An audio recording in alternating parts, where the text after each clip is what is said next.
Apocalipse 5, nós temos a coroação de Jesus. Como a gente viu domingo passado, nós tivemos João subindo em espírito, até o céu, tendo uma visão ali e descrevendo ela para nós. Nós falamos na semana passada que o capítulo 4 exalta o atributo criador de Deus. Nesse capítulo 5 vai exaltar o atributo redentor de Deus, e na pessoa de Jesus, na pessoa do Cordeiro, tá? Todos aqui têm uma noção do porquê que Jesus é chamado do Cordeiro. Vocês lembram das passagens do Velho Testamento que apontam para isso, Toda a lei judaica estava a ideia embutida do sacrifício de um cordeiro inocente em favor do pecador, para que então Deus pudesse aceitar esse pecador.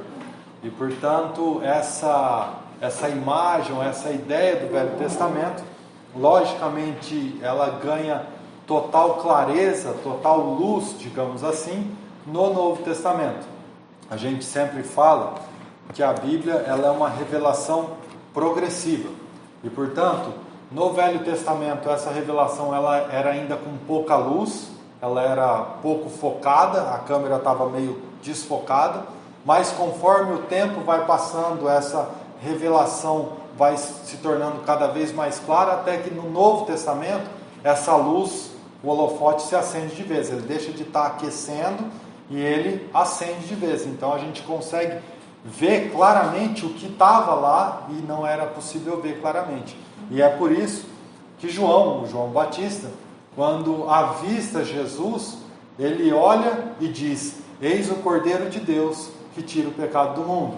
João Batista então estava nos levando a perceber que aquilo que Deus estava revelando desde o Velho Testamento, de maneira bem lenta, de maneira progressiva, agora no Novo Testamento ela está clara e muito clara para todos nós.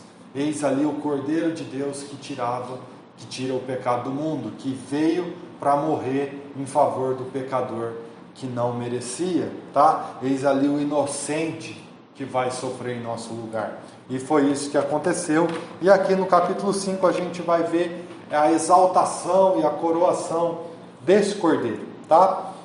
Toda a descrição do capítulo 4, da criação toda, a representação de toda a criação, adorando nos céus o Deus que criou, o Deus Criador. Aqui no capítulo 4, aqui no capítulo 5, então, toda aquela imagem do capítulo 4 vai convergir para essa imagem e descrição do capítulo 5, tá? É a mesma visão que João teve, ela está só caminhando, E então a gente vai olhar o capítulo 5 e a gente vai fazer uma leitura um pouco diferente do que a gente costuma fazer. A gente vai trabalhar versículo 1 e depois versículo 2 a 4, a gente vai parar, vai ler do versículo 5 ao 14 e depois a gente vai voltar para trabalhar esses versículos, tá? Então, Apocalipse 5, versículo 1, vai dizer: então vi na mão direita daquele que está assentado no trono um livro em forma de rolo, escrito de ambos os lados e selado com 7 selos. Bom, talvez você tenha uma versão diferente, então não está escrito livro em forma de rolo, Mas aqui na NVI ele usa essa expressão porque a ideia é que é um pergaminho. E um pergaminho é um estilo de livro que era em rolo, Ele era enrolado assim como aquele plástico filme que a gente usa hoje, como papel alumínio, tal. Então, essa é a ideia aqui. Então João, ele olha e vê na mão daquele que está sentado no trono, que a gente viu semana passada, que é o próprio Deus, o Pai. Ele vê na mão do Pai, então, um livro escrito de ambos os lados. Em outras palavras, o que o João está dizendo é que não havia mais o que ser escrito nele. Já estava ali decretado, já estava completo esse livro. A ideia é que o pergaminho, como era um material não tão simples de usar ou de achar, como a gente pega, Uma folha de sulfite você vai no mercado, compra, escreve o que você quiser, digita, faz o que você quiser com ela. Não, aquela época não era tão simples assim, não era tão barato assim, e portanto o pergaminho ele era utilizado à exaustão. Você não escrevia só numa página e daí virava e começava na outra. Não, você escrevia frente e verso, tudo que pudesse ali, porque é um produto, digamos assim, não raro, mas um produto caro, um produto que não pode ser desperdiçado, tá? Então João está dizendo que o pai tinha em suas mãos esse livro, que esse livro já estava completo. Quando ele fala que ele tinha a sua mão direita, ele está indicando a ideia de poder, de autoridade, de ação produtiva. Lembre-se sempre disso na Bíblia. Quando a gente pensa em mão direita, teve uma história de Jesus curando um homem que tinha a mão mirrada, a mão inutilizada, digamos assim. E ali diz que é a mão direita. A ideia que o evangelista nos transmite é que ele era inútil, porque a mão direita é a mão que denota poder, autoridade, força produtiva. E portanto, a ideia do evangelista é: Jesus transformou a vida desse homem de um homem inútil para alguém muito útil, né? Ele deu significado, ele deu a vida para esse homem. Embora não tenha ressuscitado, deu vida para esse homem, tá? O livro então estava completo, os decretos da Trindade já estavam escritos e estavam selados com 7 selos. O pergaminho, via de regra, ele era selado para que não se deteriorasse, para que a qualidade dele se mantivesse, ou seja, aquele rolo todo, como isso, era selado, era colocado um lacre, para que ele não ficasse abrindo, se desfazendo, os escritos não estivessem ali sujando e tudo mais. Então, era usado o selo. No caso, esse tinha 7 selos. Estava querendo dizer que ele era completamente lacrado. 7, completo, né? Plenitude, tal. Então, ele era completamente lacrado. Versículo 2 ao 4 vai dizer assim: vi um anjo poderoso proclamando em alta voz: quem é digno de romper os selos e de abrir o livro?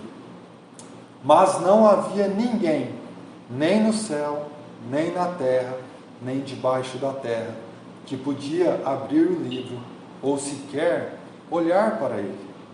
Eu chorava muito, porque não se encontrou ninguém que fosse digno de abrir o livro e de olhar para ele. Bom, ninguém era digno de abrir o livro.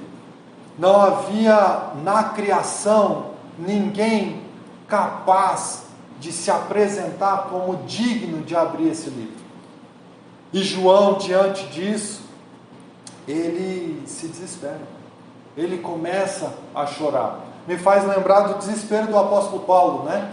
Quando o apóstolo Paulo, discorrendo ou refletindo sobre a natureza humana, sobre a nossa queda, sobre o fato de que o pecado nos afetou, ele então chega num ponto de ápice de angústia e diz: quem nos libertará do corpo dessa morte?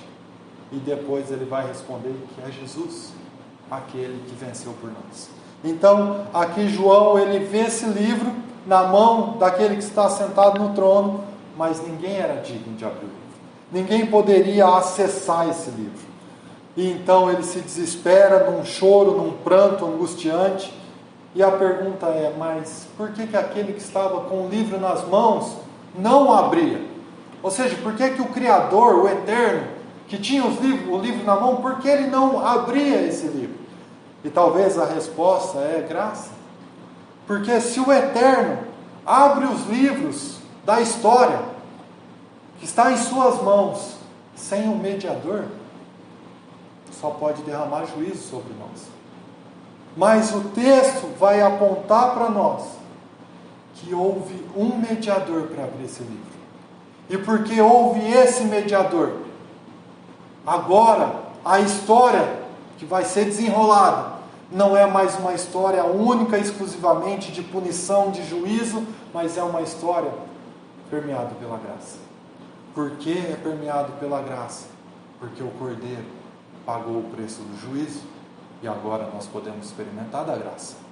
Então, alguém acertadamente disse: sem o cordeiro, teríamos que fazer como João, teríamos que chorar. Mas porque temos o cordeiro, nós poderemos cantar. Esse vai ser o pano, a realidade desse capítulo, a descrição dessa visão. Então, versículo 5, a gente entra aí, e eu vou ler do versículo 5 ao 14, depois a gente volta trabalhando o texto. Então, versículo 5, um dos anciãos me disse: não chore, eis que o cordeiro, não chore, eis que o leão da tribo de Judá, a raiz de Davi, venceu para abrir o livro e os seus 7 selos. Então vi um cordeiro que parecia ter estado morto, de pé no centro do trono, cercado pelos 4 seres viventes e pelos anciãos. Ele tinha 7 chifres e 7 olhos, que são os 7 Espíritos de Deus enviados a toda a terra. Ele se aproximou e recebeu o livro da mão daquele que estava sentado no trono.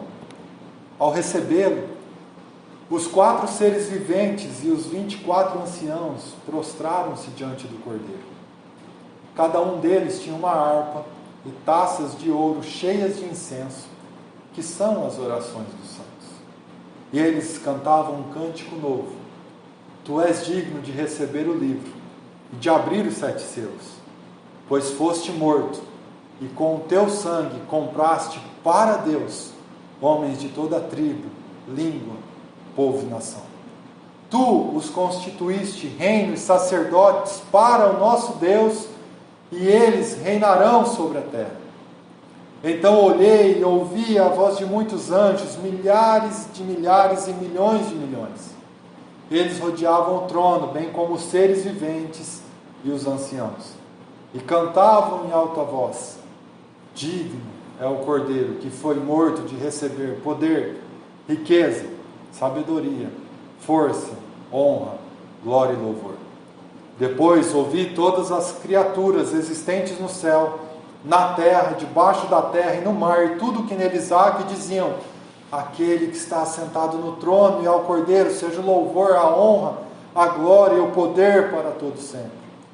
Os 4 seres viventes disseram: amém.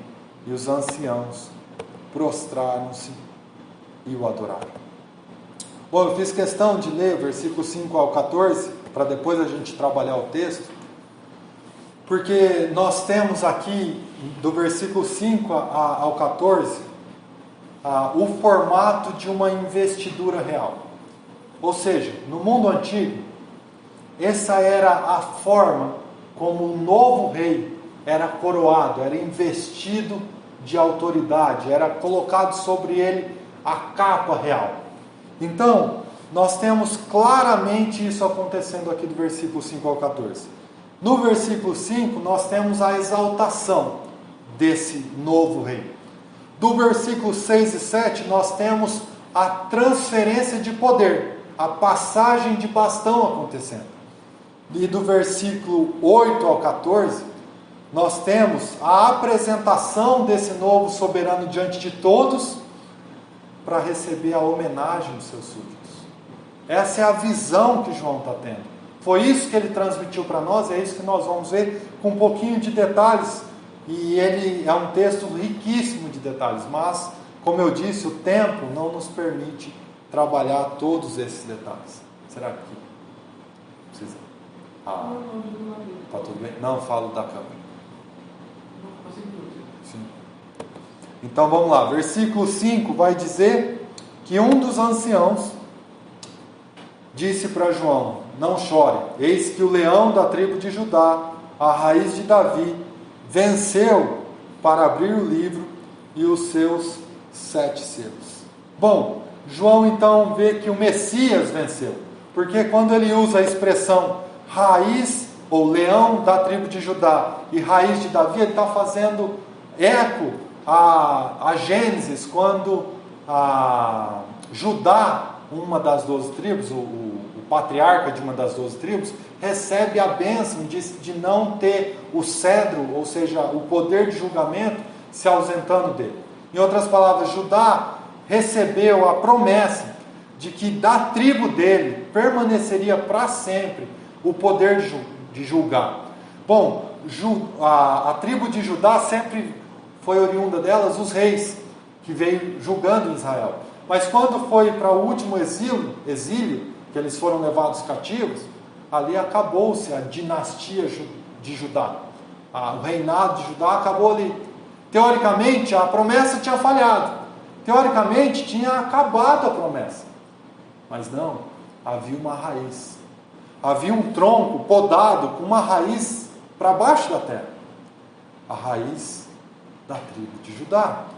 E essa raiz agora estava saindo para fora. Essa raiz agora tinha formado de novo um tronco poderoso, que era o próprio Cordeiro. Ele estava lá embaixo, ele estava sumido. Para eles, humanamente, Judá tinha perdido o poder de julgar, mas na verdade, ela continuava ali. E vem o Cordeiro e ganha autoridade para julgar para todo sempre.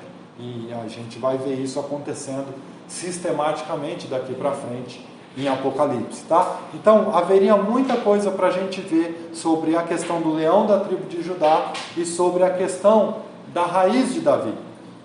Mas eu queria focar no fato de que o ancião declarou que o cordeiro, que o leão da tribo de Judá e a raiz de Davi venceu. No versículo 5 tem esse ancião dizendo sobre o leão da tribo de Judá, raiz de Davi, que venceu. Essa declaração de vitória é a declaração que é feita para um rei quando ele é vitorioso na batalha, tá? Versículo 6 então. Embora João tenha ouvido do ancião que estava ali o que era digno de abrir, porque era o leão da tribo de Judá, quando João se vira ou se gira o seu olhar para esse que era digno, o que ele vê não é um leão.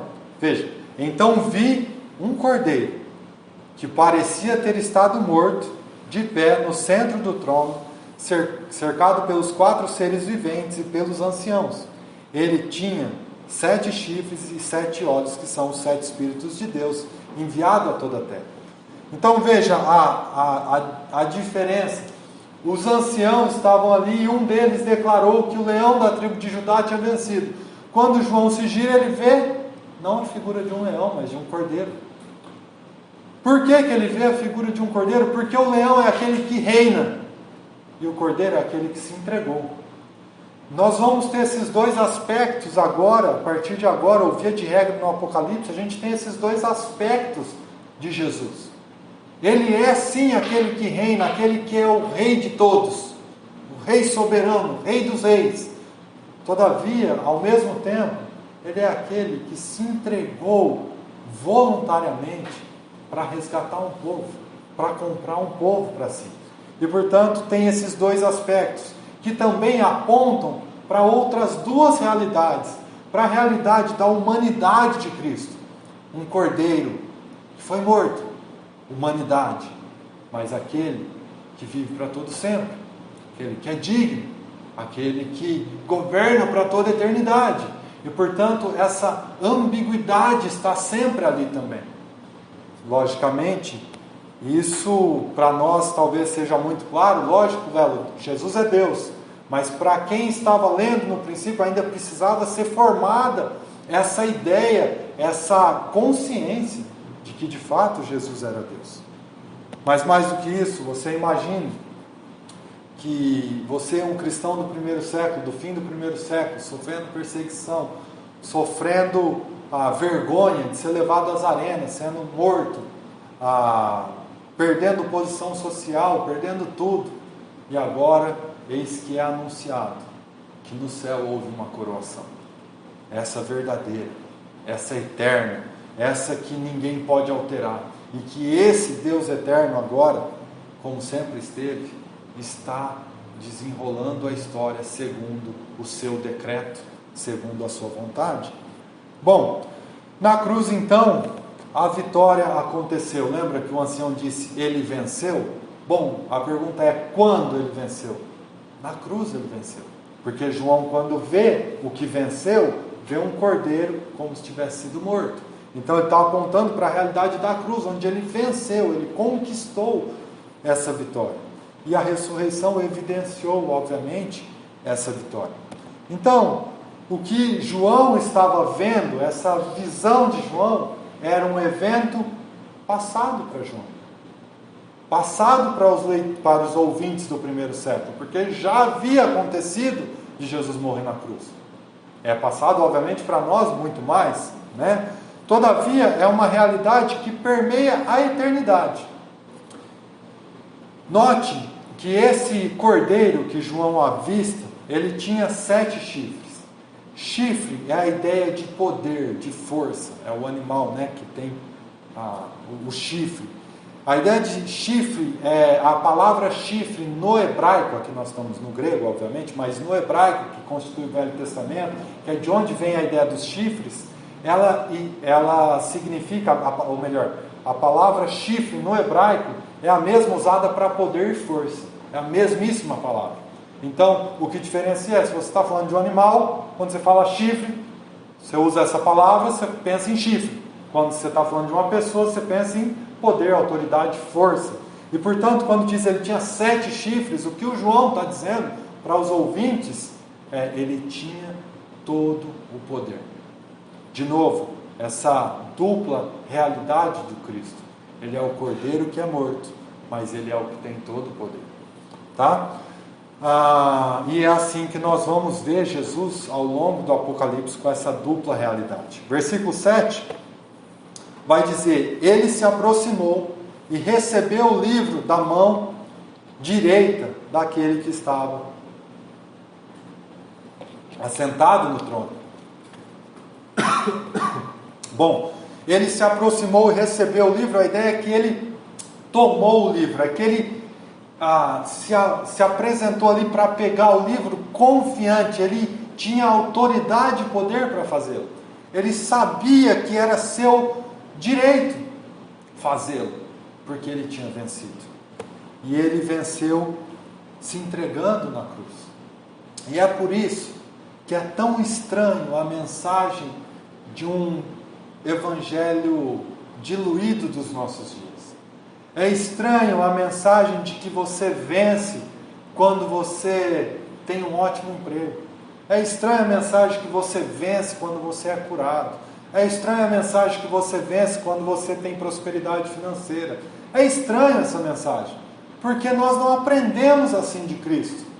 Nós aprendemos de Cristo que a vitória está em entregar-se, está em doar-se, não está em conquistar no sentido material ou no sentido terreno. Está em ir para além dessa realidade. Está em perceber o propósito, a missão de Deus no mundo e participar dela. Ainda que isso te custe a vida, ainda que isso te custe posição social, ainda que isso te custe tanto, mas ali está a verdadeira vida. Por isso, talvez, que Jesus tenha dito para nós que aquele que quer ganhar a sua vida, a perderá. Mas aquele que entregar a sua vida por amor de mim, esse a ganhará. É essa a realidade do reino do Messias que foi inaugurado. Então, ele toma aquele livro, e ao tomar o livro e abrir os selos, o cordeiro passa a ter autoridade para dirigir todo o futuro da história para o seu reino. Em outras palavras, nós vamos ver a abertura desses selos a partir do próximo capítulo, mas o que eu estou dizendo para vocês é que nesse rolo, nesse livro, estavam os decretos da história. E que quando Jesus, então, ele toma esse livro e ele abre, Jesus está recebendo autoridade para fazer com que essa história se desenrole para o seu reino, para desaguar na sua glória, no seu reino. Eu sei, não é isso que você está vendo hoje. Não é isso que os cristãos do primeiro século estavam vendo claramente. Mas é essa a realidade, ainda que nós não consigamos enxergar plenamente. É nisso que nós confiamos, tá? E a morte e a ressurreição desse cordeiro vão ser a chave secreta para o significado do desenrolar de toda essa história. Versículo 8, nós temos aqui dito: ao recebê-lo, os 4 seres viventes e os 24 anciãos prostraram-se diante do cordeiro. Cada um deles tinha uma harpa e taça de ouro cheias de incenso, que são as orações dos santos. Bom, aqui nós temos então os 4 seres viventes, como a gente viu na semana passada, representação de toda a criação, e os 24 anciãos, representação provável da igreja. E portanto, o que o João está vendo é todos, a criação e a igreja, se prostrando diante do cordeiro. E ele vê então essas taças, que são as orações dos santos. Eu quero te encorajar a partir disso, de que, embora a oração pareça um negócio estranho, porque você está ali, sentado, ajoelhado, enfim, deitado, com os seus olhos fechados ou abertos, quem sabe, falando a alguém que você não está vendo de fato, que você não está tocando de fato. Isso é estranho. Mas a Bíblia nos encoraja, dizendo que de fato as nossas orações estão diante do trono de Deus. E você vai dizer: mas Lelo, então por que eu oro e as coisas não acontecem como eu quero? Ora, porque não é para você que esse reino foi conquistado, foi para Ele. Não foi para a sua glória que essas coisas aconteceram, foi para a glória dele. E portanto não é para a sua felicidade simplesmente, é para o propósito maior que ele tem na história. E portanto eu vou dizer para você que, ainda que ele não responda positivamente a sua oração, você, a partir dela, desfruta de uma bênção especial de ter estado diante do trono de Deus, de ter estado desfrutando de uma maneira gloriosa da sua presença, do seu ouvido. Sabe, a gente vive um tempo em que a gente tem pouca atenção. Por exemplo, os filhos, e falo isso do meu filho também, às vezes tem pouca atenção minha, porque tem que responder o WhatsApp, tem que resolver um monte de coisa, e ele está falando, você está falando: velho, sossega, né? Eu não quero ficar te ouvindo agora, não é o momento. Não é assim com Deus. Não é assim com Deus. Ele tem o olhar, os ouvidos inclinados para nós. E isso é um privilégio. E se você não vê assim, você está vendo errado a oração. É um privilégio poder orar. É um privilégio poder saber que o dono do universo, o Senhor dos senhores, recebe as suas orações no trono da graça. Então, essa adoração da criação e da igreja ao Cordeiro, né, nós vimos aqui no versículo 8. No 9, e eles cantavam um cântico novo. Tu és digno de receber o livro e de abrir os seus selos, pois foste morto, e com o teu sangue compraste para Deus homens de toda a tribo, língua, povo e nação. De novo, tribo, língua, povo e nação. 4 na Bíblia, não na Bíblia, na linguagem apocalíptica, representa criação.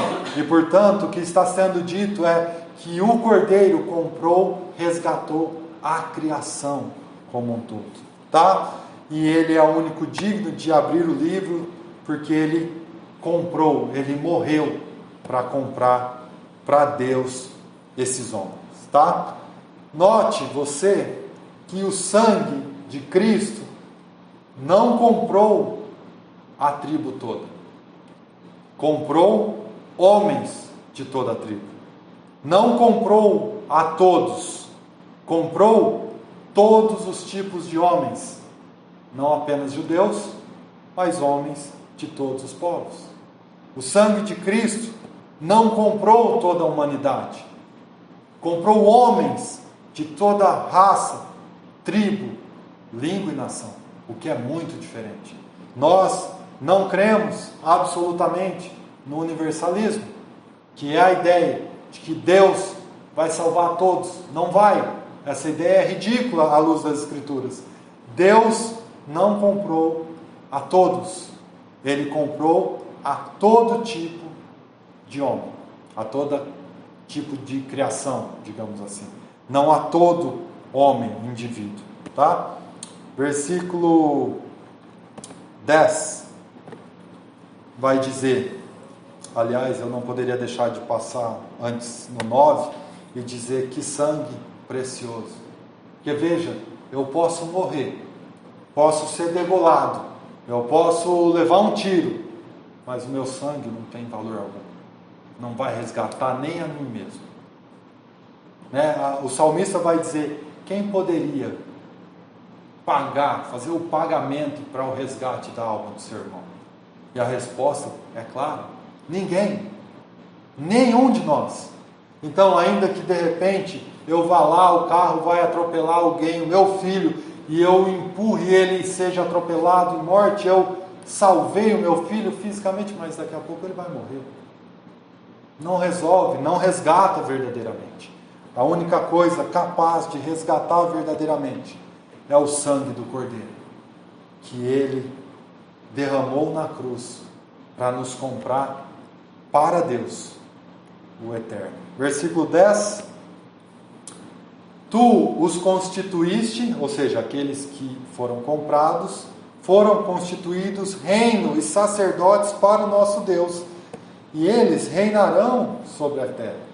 Bom, a primeira coisa que salta aos olhos é que nós fomos comprados para o nosso Deus, não para nós mesmos.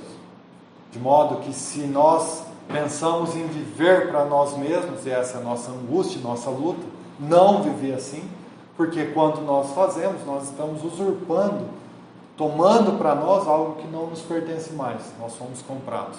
Não pertencemos a nós mesmos, mas ao Deus da história. Tá?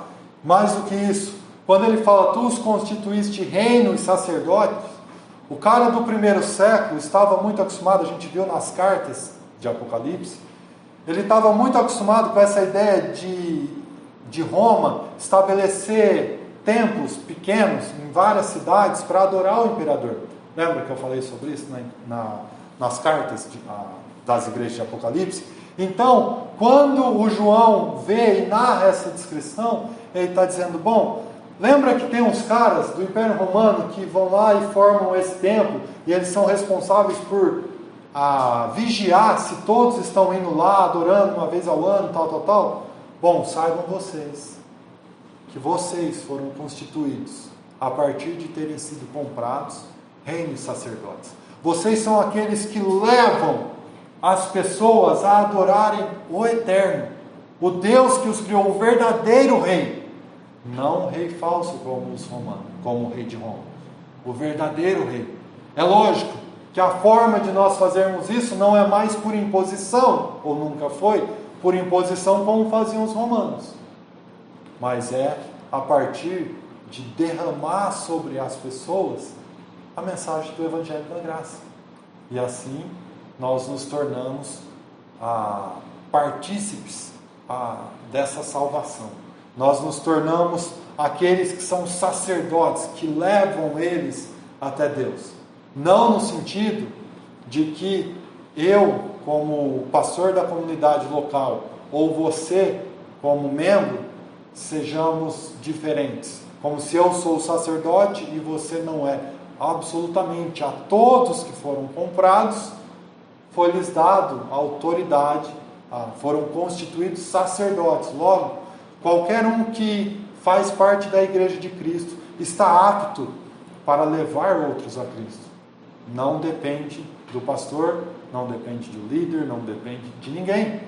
Você tem autoridade constituída para fazer isso, assim como Roma constituía a autoridade àqueles sacerdotes dela. Versículo 11, então olhei e ouvi a voz de muitos anjos, milhares de milhares e milhões de milhões. Eles rodeavam o trono, bem como os seres viventes e os anciãos. E cantavam em alta voz, digno é o Cordeiro que foi morto de receber poder. 1. Riqueza. 2. Sabedoria. 3. Força. 4. Honra. 5. Glória. 6. Louvor. 7. Por que 7 atributos? Porque 7 é completo, porque 7 é plenitude. O Cordeiro é digno de receber a plenitude de Deus. Ele é Deus e, portanto, ele recebe todos os atributos. Ele é digno disso, porque ele é Deus como o Pai o é. E, portanto, a pergunta que eu faria é possível negar a divindade de Jesus? Quando a gente se depara, às vezes, com pessoas de determinados grupos, como os Testemunhos de Jeová, os Adventistas e tudo mais, eu só posso dizer, cara, vocês entenderam errado quem é Jesus. Não faz sentido pensar que ele não é Deus como Pai. E eles têm uma série de argumentos, mas aqui, no versículo 13, vai ficar claro que não tem como fugir disso. Depois ouvi, versículo 13, todas as criaturas existentes no céu, na terra, debaixo da terra e no mar, e tudo o que neles há, que diziam, aquele que está assentado no trono e ao Cordeiro, sejam louvor, a honra, a glória e o poder para todos sempre. Bom, se no 11 e 12 nós temos, digamos assim, aqueles que estão no céu louvando ao Senhor, parece que aqui no 13, a criação que ainda está ali na terra, está sendo convidada e está entoando cânticos de louvor a esse Deus. Veja, eles entoam cânticos de louvor àquele que está assentado no trono, atributo do Deus Criador, a gente viu no capítulo anterior, e aquele que é o Cordeiro, atributo do Deus Redentor. Ora, se eles entoam um cântico e atribuem a esses dois a mesma glória, a pergunta é, como pode alguém dizer que Jesus não é Deus? A glória que é destinada a Deus não pode ser dividida com outrem. E portanto, se esses anjos, agora a criação está adorando o Cordeiro que não é Deus, eles estão cometendo um sacrilégio. Mas não é isso que João está narrando. O que o João está narrando é que eles estão conscientes de quem é o Cordeiro e de quem é o Deus Criador, que são Deus, uma realidade, um Deus, em 3 pessoas é verdade, mas um Deus, e portanto eles os adoram. E aí você vai dizer, mas Lelo, eu só estou vendo 2 e não 3, né? Onde você encontrou o terceiro aqui? Bom, eu encontrei na descrição que João deu sobre o Cordeiro, que tinha 7 chifres. Lembra que a gente leu? Deixa eu achar aqui de novo. E 7 olhos, versículo 6, que são os 7 Espíritos de Deus enviados a toda a terra. É verdade, o Deus Criador com o Deus Redentor, com o Deus que vai e convence os homens da realidade da Trindade. O Deus que convence os homens de que há um Deus soberano na história. E esse Deus se revela em 3 pessoas. Eles estão lá sendo adorados. Eles estão lá sendo reverenciados. Negar isso é negar a revelação clara e explícita de Deus. É por isso, obviamente, que esses grupos que eu citei anteriormente nasceram muito tardiamente. Século XVIII. Por quê? Porque estão tão distantes que conseguiram criar uma nova ideia, uma nova doutrina. Mas para aqueles que estavam próximos, não passou pela cabeça essa possibilidade. Não receberam isso como verdade. Então, eles dizem, aquele que está sentado no trono e ao Cordeiro, seja o louvor, a honra, a glória e o poder para todo sempre. Versículo 14, a igreja então, ou a criação, melhor dizendo, vai dizer amém. E a igreja, ou os anciãos, prostram-se e o adoram. Em outras palavras, o que o João está dizendo para a igreja do primeiro século perseguida é: saibam que houve uma coroação no céu, que essa coroação ela vai se dar na história também, e a história revela a graça e a glória e o poder e a majestade e o louvor desse Deus eterno. Então, eu sei que talvez a história que vocês estão enxergando é uma história de morte, mas saibam que é para a vida. Saibam que vocês foram comprados. Saibam que vocês foram constituídos sacerdotes para levar outros à presença de Deus. Saibam que o Deus da história já venceu e Ele revestiu vocês de autoridade. De autoridade para levar as suas angústias, para orarem, para entrarem no trono da graça. Ele revestiu vocês de autoridade para levar pessoas a esse Deus que é digno verdadeiramente de ser adorado e não ao Deus imperador romano. Resumindo então, no capítulo 5 nós temos a razão pela qual Jesus foi coroado nos céus. É porque Ele é o Redentor, é porque Ele se entregou, é porque Ele morreu para comprar um povo.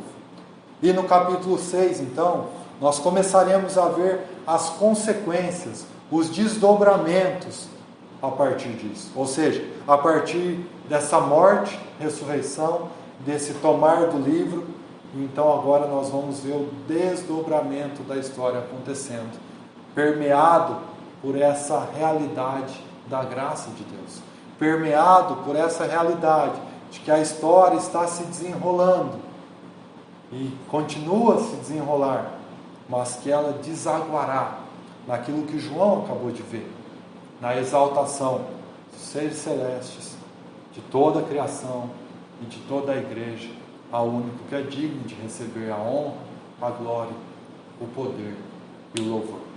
Nós precisamos confiar nisso. Nós precisamos assumir a nossa posição nesse processo, anunciando para os homens que, embora essa história pareça se desenrolar para o caos, ela está dentro do plano e projeto daquele que venceu e tem autoridade sobre a história. Essa é a nossa missão como sacerdotes que fomos constituídos por Deus. Amém?